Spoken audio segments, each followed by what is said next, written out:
How did forest rules affect cultivation? How did forest rules affect cultivation? मतलब कि किस प्रकार से जो है फॉरेस्ट रूल्स, किस प्रकार से फॉरेस्ट रूल जो है कल्टीवेशन पे प्रभावित किया। ठीक है, फॉरेस्ट रूल्स के कारण जो है कल्टीवेशन किस प्रकार से प्रभावित हुआ। तो यूरोपियन कॉलोनाइजेशन का एक बड़ा इम्पैक्ट जो प्रभाव पड़ा किस पे पड़ा, तो शिफ्टिंग कल्टीवेशन पे। ठीक है, तो पहले जो है शिफ्टिंग कल्टीवेशन किया जाता था, खेती जो है किस प्रकार की जाती थी, शिफ्टिंग कल्टीवेशन।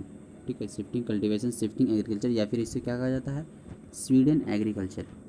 ठीक है, तो एक बड़ा ही प्रभाव पड़ा था किसका, यूरोपियन कॉलोनाइजेशन, यूरोपियन के द्वारा जो कॉलोनाइज़ किया गया था इंडिया को, तो इससे जो है शिफ्टिंग कल्टीवेशन पे इफेक्ट पड़ा। ठीक है, तो शिफ्टिंग कल्टीवेशन क्या है, एक ट्रेडिशनल एग्रीकल्चरल प्रैक्टिस है जो कि कहाँ किया जाता है, एशिया में बहुत सारे पार्ट्स में किया जाता था, अफ्रीका में भी और साउथ अमेरिका के कुछ जो है बहुत सारे पार्ट्स में जो है एग्रीकल्चरल प्रैक्टिस किया जाता था, एक प्रकार जो कि ट्रेडिशनल था, पारंपरिक था। It has many locals name, इसका जो है बहुत सारा लोकल नेम्स था, जैसे कि साउथ ईस्ट एशिया में इसे जो है लैडिंग के नाम से बोला जाता था। मिल्पा जो है सेंट्रल अमेरिका में मिल्पा के नाम से, चीतमीन और ताबी जो है अफ्रीका में, इन सभी नामों से, श्रीलंका में चेना के नाम से जो है इन सभी नामों से, जैसे भारत में ध्याय, पेंदाद, बेवर, नेवाड़, झूम, पोडू, खानदाद एंड कुमरी, इन सभी नामों से जो है स्वीडन एग्रीकल्चर को बोला जाता था। ठीक है, स्वीडन एग्रीकल्चर को इन सभी नामों से बोला जाता था। ठीक है, और क्या है कि शिफ्टिंग कल्टीवेशन में फॉरेस्ट का जो पार्ट होता है, ठीक है, शिफ्टिंग कल्टीवेशन में क्या किया जाता था, तो फॉरेस्ट के पार्ट को जो है कट किया जाता था। ठीक है, पहले लैंड में जो है फॉरेस्ट रहता था, पहले फॉरेस्ट ही था, तो फॉरेस्ट को जो है कट किया जाता था और उसको जो है जला दिया जाता था रोटेशन करने में। ठीक है, और फिर उसमें जो है ऐश जो बचता था उसमें सीड्स को बो दिया जाता था, सोन कर दिया जाता था। ठीक है, जब पहली मानसून रेन जब पड़ती थी उसके बाद जो है ऐसेज में सीड्स को बो दिया जाता था। ठीक है, और क्रॉप को कब हार्वेस्टिंग कर लिया जाता था, अक्टूबर से नवंबर तक के महीने के बीच जो है उस क्रॉप की हार्वेस्टिंग कर दी जाती थी। तो इस तरह के प्लॉट्स को, ठीक है, इस तरह के प्लॉट्स में जो है कपल ऑफ ईयर्स में जो है के लिए जो है कल्टीवेशन किया जाता है 2 साल के लिए।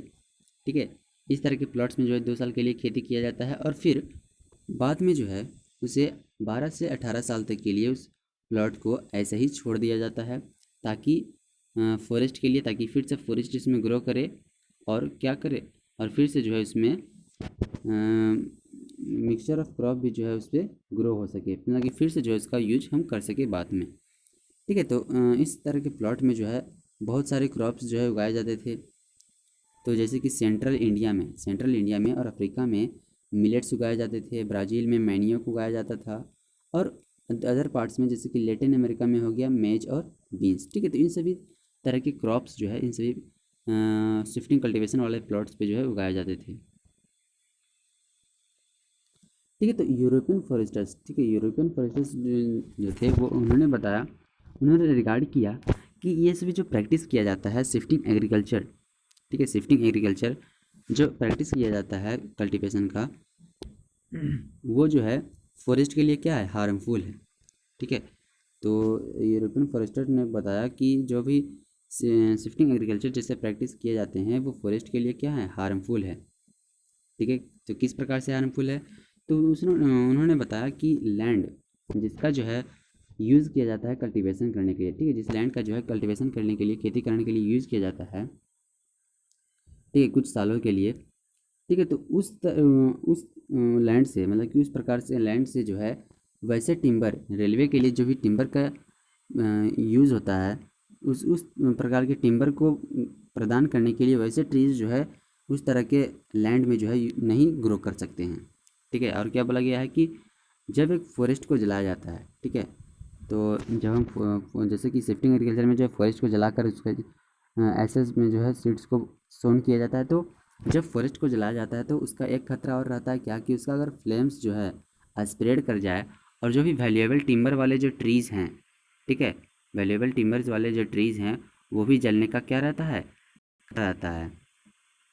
तो वही यहाँ पर बोला गया है कि शिफ्टिंग कल्टीवेशन जो है एक बहुत ही परेशानी वाली बात हो गई थी गवर्नमेंट के लिए, किस चीज़ के लिए, तो टैक्सेस को कैलकुलेट करने के लिए, ठीक है।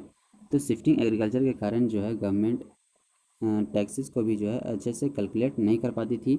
इसलिए गवर्नमेंट ने अंततः क्या किया, निश्चय किया कि शिफ्टिंग कल्टीवेशन को पूर्णतः क्या कर दिया जाए, बैन कर दिया जाए, ठीक है। शिफ्टिंग कल्टीवेशन को क्या कर दिया जाए, बैन कर दिया जाए, बंद कर दिया जाए, ठीक है। तो परिमाणता क्या निकला कि बहुत सारे कम्युनिटीज़, बहुत सारे समुदाय के लोग जो थे, उन्हें ज़बरदस्ती जो है अपना फॉरेस्ट जो है छोड़ना पड़ा, फॉरेस्ट का जो होम था उन्हें छोड़ना पड़ा, उन्हें जो है दूसरी जगह जाना पड़ा, ठीक है। कुछ लोगों को जो है अपने पेशे को, ऑक्यूपेशंस को क्या करना पड़ा, बदलना पड़ा।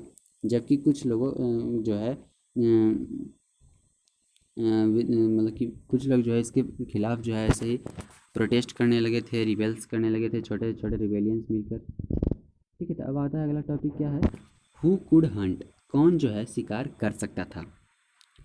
तो जो नया फॉरेस्ट लॉज जो लागू किया गया था, फॉरेस्ट लॉज, तो वो जो है फॉरेस्ट ड्वेलर्स, ठीक है, जो कि फॉरेस्ट ड्वेलर्स होते थे, उनके लाइव्स को भी जो है बदल कर रख दिया था, ठीक है। तो फॉरेस्ट लॉज को अप्लाई करने से पहले, ठीक है, फॉरेस्ट लॉज आने से पहले सभी ज़्यादातर लोग जो थे, जो कि फॉरेस्ट के आसपास जो कि भी रहते थे, वो अपना गुजारा किस प्रकार से करते थे, तो डियर का, हिरन्स का जो है, हिरन का शिकार करके, पैट्रिजेस का, और जो है छोटे छोटे एनिमल्स का जो है शिकार करके जो है अपना जीवन यापन करते थे, ठीक है। तो अब इन सभी जो भी कस्टमरी प्रैक्टिस था इन लोगों का, वो क्या हो गया था, प्रोहिबिटेड कर दिया गया था, बंद कर दिया गया था फॉरेस्ट लॉज के द्वारा, ठीक है। जो भी फॉरेस्ट लॉज लगाया गया था ब्रिटिश के द्वारा, ठीक है, वो जब भी उसके कारण से जो है सभी प्रैक्टिस क्या हो गए, सभी जो भी प्रैक्टिस किए जाते थे वो भी समाप्त कर दिए गए, ठीक है। और जो भी इस तरह के प्रैक्टिस करते हुए मिलता था, पकड़ाता था, उसे क्या किया जाता था, पोचिंग के नाम से पनिश किया जाता था, ठीक है। पोचिंग का मतलब कि इलीगली जो है हंटिंग किया जा रहा है, इसके लिए जो है इसे पनिश भी किया जाता था। तो वाइल द फॉरेस्ट लॉज, ठीक है, तो फॉरेस्ट लॉज जो है लोगों के जो कस्टमरी राइट्स को जो है क्या करता है, कस्टमरी राइट्स के मतलब कि छुटकारा देता है, उसे डिप्राइव करता है, ठीक है। उसे कस्टमरी राइट से उसे कस्टमरी राइट्स नहीं प्रदान करता है फॉरेस्ट लॉज के कारण, ठीक है। और दूसरी तरफ क्या हो गया कि हंटिंग, हंटिंग जो है एक बहुत ही बिग गेम बन गया, बिकेम एक स्पोर्ट बन गया, ठीक है, हंटिंग करना, ठीक है। अब भारत में जो भी टाइगर्स का हंटिंग किया जाता था, ठीक है, भारत में जो हंटिंग टाइगर्स का जो हंटिंग था और दूसरे एनिमल्स का, ठीक है, वो क्या बन गया, एक कोर्ट का जो है एक कल्चर बन गया, एक संस्कृति बन गया, ठीक है। और जो है सेंचुरीज़ के लिए नेबिलिटी बन गया, ठीक है क्या। तो टाइगर्स का और अदर एनिमल्स का हंटिंग करना, ठीक है। ज़्यादातर जो मुगल पेंटिंग्स जो दिखे दिखा देते हैं, उसमें दिखाया जाता है कि जो प्रिंसेस होता है वो किस प्रकार से जो है हंटिंग का एंजॉय करता है। लेकिन कॉलोनियल रूल के अंदर जो हंटिंग का स्केल था बहुत ही बढ़ गया था, ठीक है। हंटिंग करने का जो स्केल था वेरियस स्पीसीज़ का, वो जो है बहुत ही बढ़ गया था, जिसके कारण से वेरियस स्पीसीज़ के जो एनिमल्स जो थे वो क्या हो गए थे, एक्सटिंक्ट हो गए थे, विलुप्त हो गए थे। तो ब्रिटिश जो है